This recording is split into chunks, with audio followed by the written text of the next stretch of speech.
Vous souhaitez découvrir des nouvelles personnes débutant dans le domaine du motion design 2D? Découvrez-les grâce à mon dernier top 5 d'introduction 2D. Rendez-vous dans la description pour en savoir plus.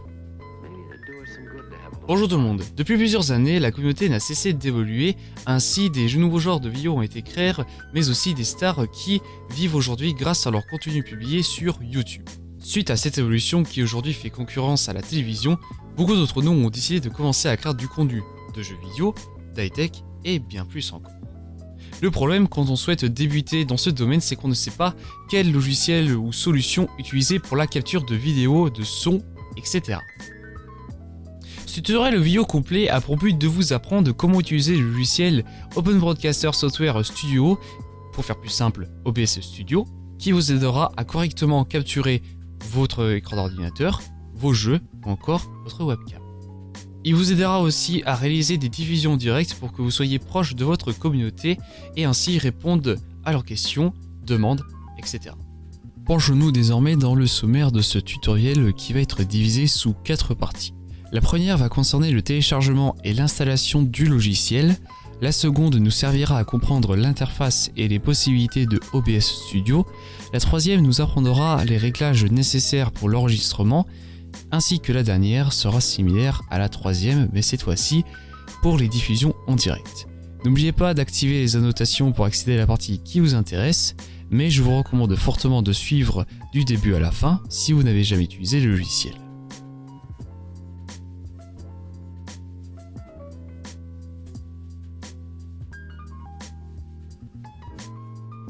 Rentrons désormais dans le vif du sujet. Donc comme vous pouvez le constater, nous sommes sur le site de OBS qui sera dans la description.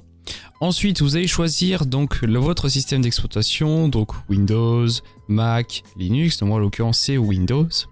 Ensuite, vous allez choisir la version Studio et non classique, puisque la version classique c'est l'ancienne version d'OBS qui n'est plus mise à jour. Ensuite, vous allez vous retrouver avec deux versions, donc Download OBS Studio et OBS plus Browser Source. Donc, lequel faut-il choisir?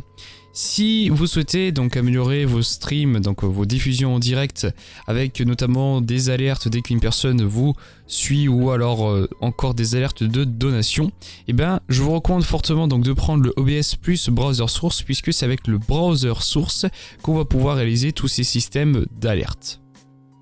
Une fois que vous avez ouvert le fichier, vous allez vous retrouver avec donc l'installation du logiciel. Donc vous allez ensuite cliquer sur suivant. Ensuite vous cliquez sur j'accepte donc les conditions de contrat.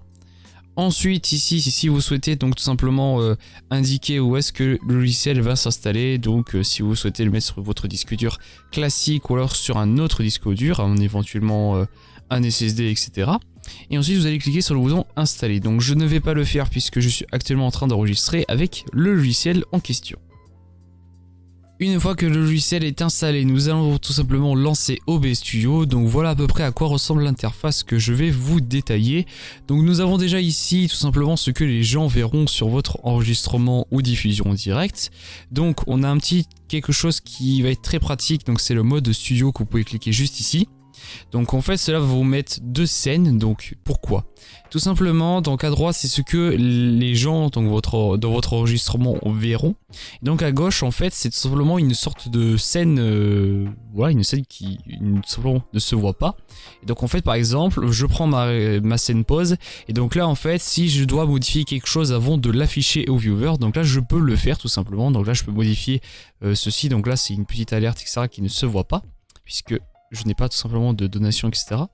Et donc ensuite, une fois que vous avez terminé de modifier votre scène, vous pouvez donc choisir la transition que vous voulez. Donc là, pour l'instant, il y a peu de choix à part une transition nette, donc brute, ou alors un fondu, donc vous pouvez régler le délai de la transition.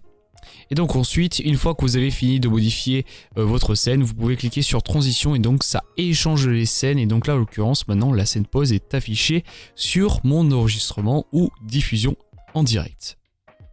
La partie du bas du logiciel est assez remplie comme vous pouvez le voir. Donc nous avons déjà les scènes. Donc comme je vous l'ai dit, c'est pour tout simplement changer un petit peu ce que les gens verront sur l'enregistrement, les diffusions directes. Donc là en l'occurrence, comme je vous l'ai montré plus précédemment, nous avons une scène de pause. Nous avons ensuite une scène de caméra, donc où nous avons la caméra et ensuite le chat de ma plateforme donc de diffusion directe. Ensuite, nous avons une scène pour le bureau avec notamment aussi un objectif don. Ensuite, nous avons une scène spéciale pour le gaming où il y a juste une petite différence, c'est où j'ai déplacé la caméra, etc. pour voir que ce soit adaptable à tous les jeux vidéo. Ensuite, j'ai mes scènes d'enregistrement, donc un scène d'enregistrement pour CS, donc là je suis sûr que, étant donné que je joue en 4 tiré, l'image sera étirée, donc comme quand je joue, voilà, tout simplement. Ensuite, j'ai une scène de bureau, donc là j'ai tout simplement enlevé la caméra, mais je peux tout simplement la mettre dans un autre endroit, dans un autre coin de l'écran. Et ensuite, j'ai ma scène donc où je mets directement toute ma caméra en grand, donc en plein écran, avec bien évidemment aussi mon petit logo en bas à droite. Et donc voilà. Ensuite, nous avons les sources. Donc les sources, c'est ce que contient une scène. Donc là, nous avons simplement la possibilité de rajouter beaucoup de choses avec cette version d'OBS Studio. Donc notamment des sorties audio juste pour une scène. Ensuite, nous avons périphérique de capture vidéo. Donc je pense notamment à les boîtiers d'acquisition pour pouvoir capturer l'image de votre console de jeu ou encore les webcams. Ensuite, nous avons la capture du jeu PC. Ensuite, nous avons aussi la possibilité de mettre une capture d'une fenêtre précise. Nous avons la capture d'écran, donc qui prend tout l'écran. Ensuite, nous avons du texte. Nous avons une source média, donc ça peut être une musique, une image ou encore une vidéo. Ensuite, nous avons le fabuleux browser source que je vous ai expliqué dans la première partie d'installation. Et ensuite, nous avons une image. La table de mixage, ça va pouvoir permettre tout simplement de régler le niveau de son concernant tous nos périphériques. Donc là, en l'occurrence, la vidéo qui est en fond, même si en vérité, ce n'est pas nécessaire que je mette du son. Ensuite, nous avons le micro, donc la barre qui bouge depuis tout à l'heure. Ensuite, nous avons le son du PC. Donc là, du coup, je peux régler le volume, etc., le dosage. Cliquer ici pour muter le micro.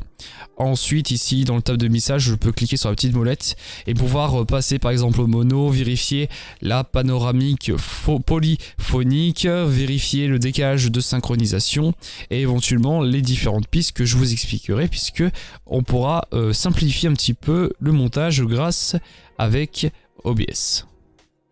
Transition de scène, c'est ce que je vous expliquais juste plus tôt, sauf que vous pouvez directement le faire ici pour choisir votre transition.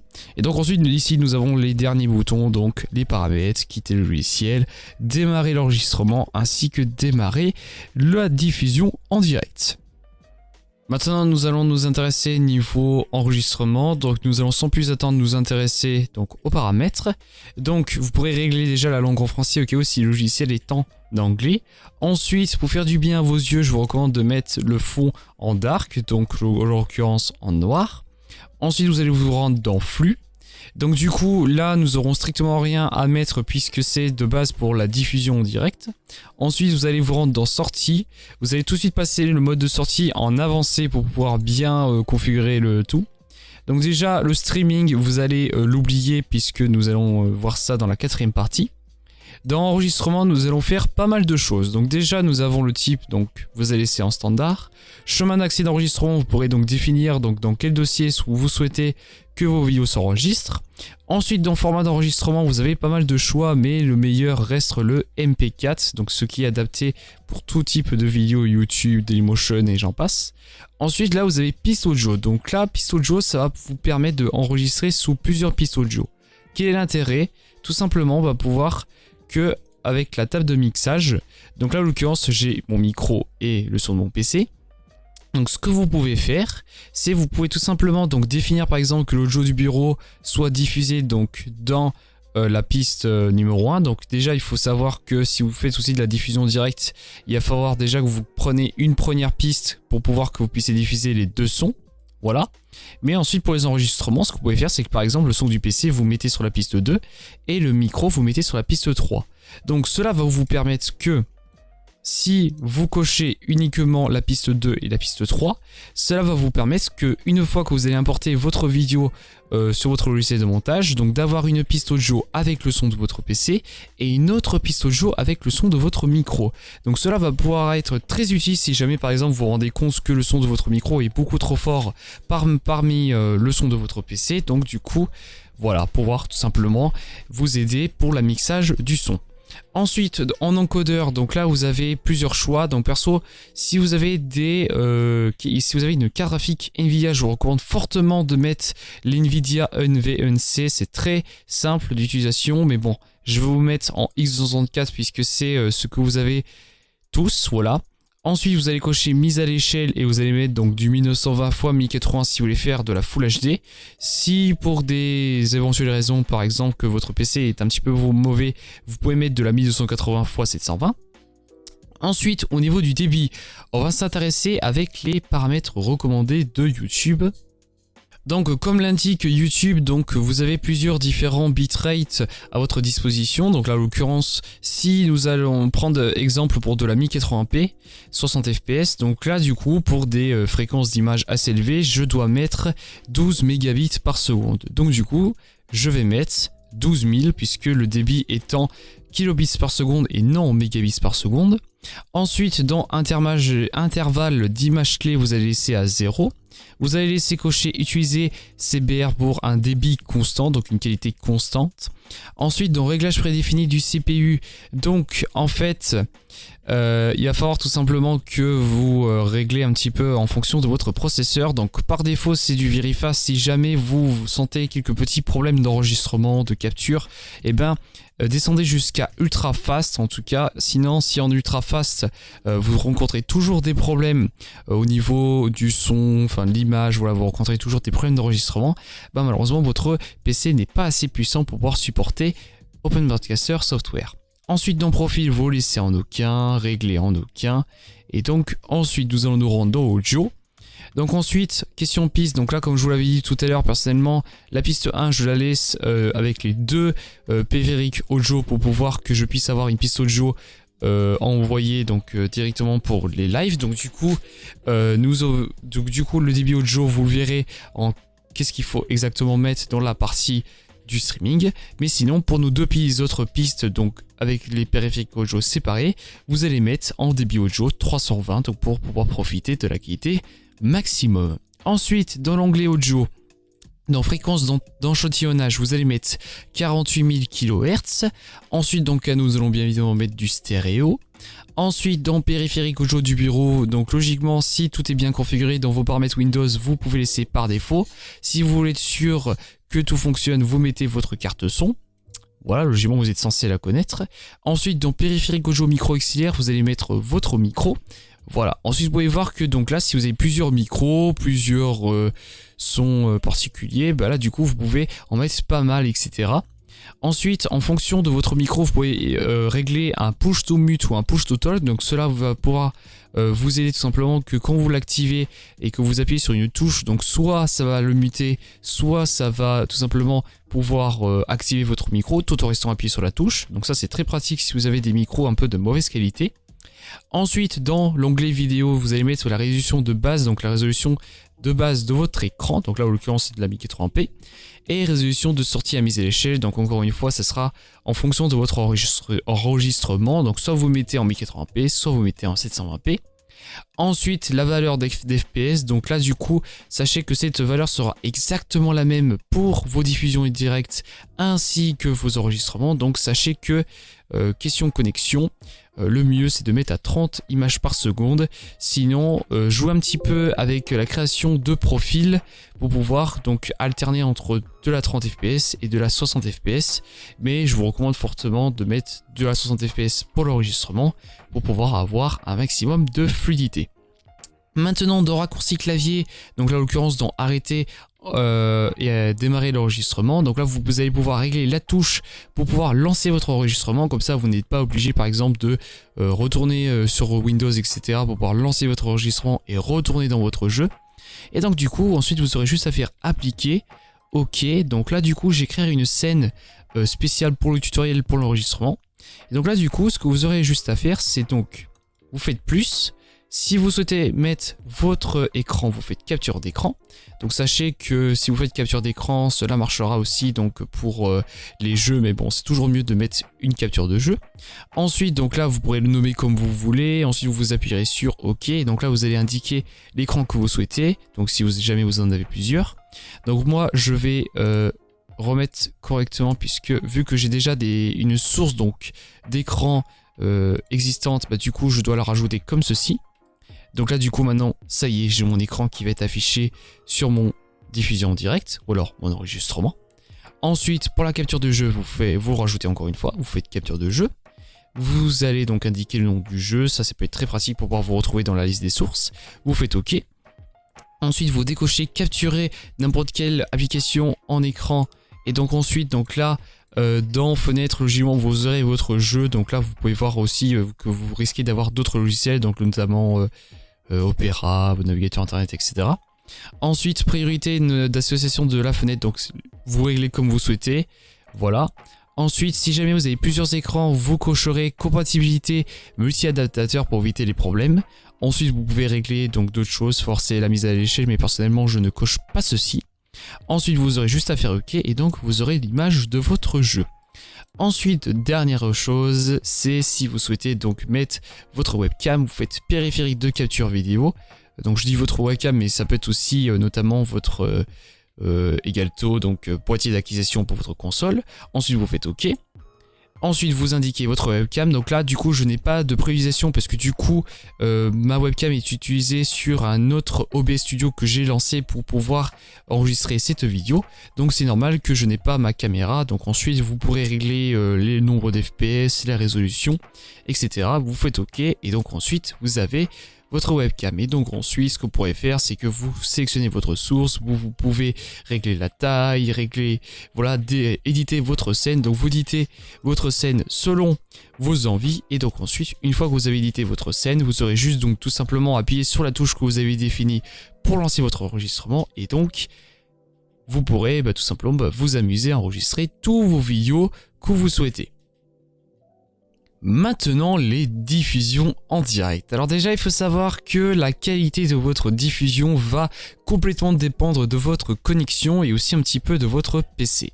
Donc, pour ce faire, vous allez vous rendre dans la description, vous allez avoir un petit site internet qui s'appelle speedtest.net pour pouvoir qu'on puisse connaître un peu plus votre connexion. Donc, en l'occurrence, le ping, le débit descendant ainsi que le débit montant. Et donc ça, le débit montant, c'est ce qui va surtout nous intéresser puisque c'est votre débit d'envoi. Donc là en l'occurrence ça c'est ma connexion, j'ai 0,54 mégabits par seconde, ce qui est très faible. Donc du coup pour vous donner un petit peu plus de statistiques en termes de qualité, donc si vous avez moins de 0,7 mégabits par seconde, vous ne pourrez faire que de la 360p.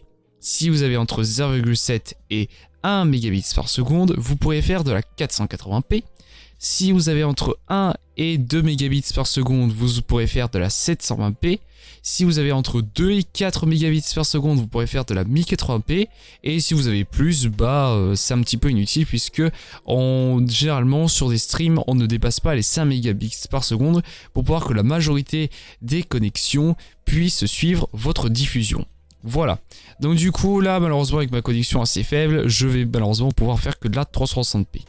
Donc maintenant, certes, on a un débit montant, mais il va falloir qu'on se fixe une petite marge à ne pas dépasser pour pouvoir qu'on puisse à un minimum surfer ou encore jouer en ligne. Donc pour ce faire, nous allons faire un petit calcul. Donc vous allez prendre votre débit montant, tant pour moi. Donc là en l'occurrence j'ai 0,54, donc je marque 0,54. Et donc là du coup je vais faire une petite multiplication à 0,8. Vous faites le résultat et donc du coup il va falloir que je dépasse pas maximum 0,43 mégabits par seconde ou si vous préférez 430 kilobits par seconde, voilà, pour faire la conversion. Donc du coup il va falloir avec ce débit maximum définir un bitrate pour la vidéo ainsi qu'un bitrate audio. Donc déjà on va se rendre du coup sur OBS. Nous allons dans les paramètres. Alors je ne vais pas m'intéresser aux autres parties comme par exemple le général audio et vidéo. Donc ça je vous invite à aller voir la partie enregistrement pour pouvoir savoir qu'est-ce qu'il faut exactement régler. Donc moi je vais directement m'intéresser dans le flux. Donc déjà dans le flux vous allez pouvoir indiquer votre service. Donc là en l'occurrence si vous êtes sur Hitbox, Dailymotion, YouTube, Twitch. Donc ensuite en fonction donc des serveurs que vous allez choisir, enfin de votre plateforme de streaming. Donc là du coup vous aurez différents serveurs. Donc là en l'occurrence pour Twitch qui est la plateforme de streaming la plus connue, là vous avez différents serveurs et donc pour nous français nous allons mettre Paris, à part si par exemple vous êtes plus près de Londres, etc. Ensuite dans la clé de stream, donc ça c'est en gros une clé tout simplement qui va tout simplement vous servir à streamer. Donc cette clé sur Twitch elle se trouve dans votre tableau de bord, donc quand vous allez vérifier, quand vous avez tout simplement le chat, tout ce qu'il faut modifier pour le titre, etc. Et donc du coup vous aurez un petit onglet clé de flux. Donc pour que vous ayez votre clé de stream, je vous invite à vous référencier concernant votre plateforme de streaming, voilà. Donc ensuite une fois que vous avez mis votre clé de stream, vous allez cliquer sur sortie. Et donc là, au cas où si ce n'est pas fait, vous mettez le mode de sortie en avancé. Ensuite du coup, nous sommes déjà dans l'onglet de stream. Donc du coup, nous allons définir la piste audio numéro 1. Donc là du coup, le coup du tableau de mixage, encore une fois, je vous invite à aller revoir la partie enregistrement. Ensuite dans l'encodeur, nous allons mettre le X264. Donc l'NVIDIA, personnellement, je n'ai pas trop testé. Et donc du coup, je reste en X264 pour les live streams, voilà. Ensuite, imposer les paramètres d'encodage du service de streaming, vous le cochez. Ensuite, dans mise à l'échelle, donc du coup, si vous devez stream donc à une faible qualité à cause de votre connexion, donc là du coup vous mettez la qualité en question. Donc là en l'occurrence avec ma connexion, je peux faire que de la 360p. Et donc ensuite, nous avons le débit vidéo ici. Donc du coup, on reprend notre calcul et donc moi avec ma connexion, il ne faut pas que je dépasse un grand maximum 0,43 de bitrate, ou pour faire la conversion donc de la valeur dont nous allons rentrer en kilobits par seconde, 430. Donc du coup, je vais mettre une petite marge. Donc là, en termes d'audio, vu qu'on peut aller à grand minimum 64, donc là je ne vais pas mettre 32 parce que sinon c'est vraiment une catastrophe en termes de qualité audio. Donc là du coup, déjà en qualité audio, donc en termes de connexion, donc là sachez qu'il faut toujours préférer l'image que le son. Donc du coup moi je vais mettre à 64 en termes de qualité audio. Et donc ensuite dans le stream, donc là du coup je vais faire, vu que je dois ne pas dépasser 0,43, donc du coup je vais faire du coup moins 64. Attendez, oui, là je suis dans les mauvaises valeurs. Donc du coup on était à 430 moins 64. Et donc du coup je vais mettre 366 de bitrate vidéo. Voilà, donc du coup on utilise tout le bitrate maximum qu'on a défini. Du coup nous sommes parfaits. Intervalle d'image clé, donc là en question, en fonction de votre paramètre, enfin de votre plateforme de streaming, je vais y arriver. Donc il va falloir peut-être que vous le mettez à 2 ou alors à 0. Personnellement je le laisse à 0 pour Twitch. Ensuite vous cochez utiliser CBR pour un débit constant. Ensuite, dans réglage prédéfini du CPU, donc là, en fonction de votre processeur, donc moi en l'occurrence je vais mettre Very Fast. Si jamais vous rencontrez des problèmes de processeur, donc vous allez ensuite descendre d'un cran Super Fast jusqu'à arriver dans Ultra Fast. Si jamais dans Ultra Fast vous rencontrez toujours des problèmes, votre PC alors n'est pas assez puissant pour pouvoir utiliser OBS Studio. Ensuite dans profil, vous laissez aucun, même si vous avez déjà utilisé les anciennes versions de OBS, vous savez qu'il fallait mettre entre main et height. Donc si vous connaissez, vous mettez main height, personnellement je reste en aucun. Ensuite en termes donc de régler etc, il n'y a strictement rien à faire. Donc du coup vous avez juste à faire appliquer, ok, et donc ensuite vous aurez juste à finir de configurer tous vos scènes. Donc là du coup en termes de streaming, vous avez beaucoup de scènes en tout cas à définir pour vraiment faire un stream de qualité. Donc là en l'occurrence comme je vous l'ai montré tout à l'heure, une scène de pause quand vous êtes absent, une scène quand vous n'avez rien à montrer, vous mettez juste votre caméra, votre chat de Twitch, la scène pour le bureau, la scène pour le gaming, voilà. Encore une fois pour vos scènes, je vous laisse libre à votre imagination. Et donc du coup c'est sur ces quelques mots que ce tutoriel pour comment utiliser OBS Studio vous aura plu. Donc là je remets ma fabuleuse caméra, voilà. En tout cas j'espère, une fois je me répète un petit peu, c'est pas trop grave. Donc du coup si ce tutoriel vous a plu, n'hésitez pas à laisser un petit pouce vert, cela récompense mon travail et ça me fait super plaisir. Si vous avez des petits problèmes techniques etc, n'oubliez pas de me les marquer en commentaire, ou si vous voulez plus de précision, vous pouvez m'envoyer un petit mail via mon site internet, ou alors encore une fois, mon serveur vocal TeamSpeak, tout ce qui est site internet, serveur vocal TeamSpeak, tout est dans la description. Et donc la dernière chose à vous dire, si vous souhaitez encore plus de tutoriels, création motion design, etc., je vous invite à vous abonner à ma chaîne YouTube pour être au courant des prochaines vidéos.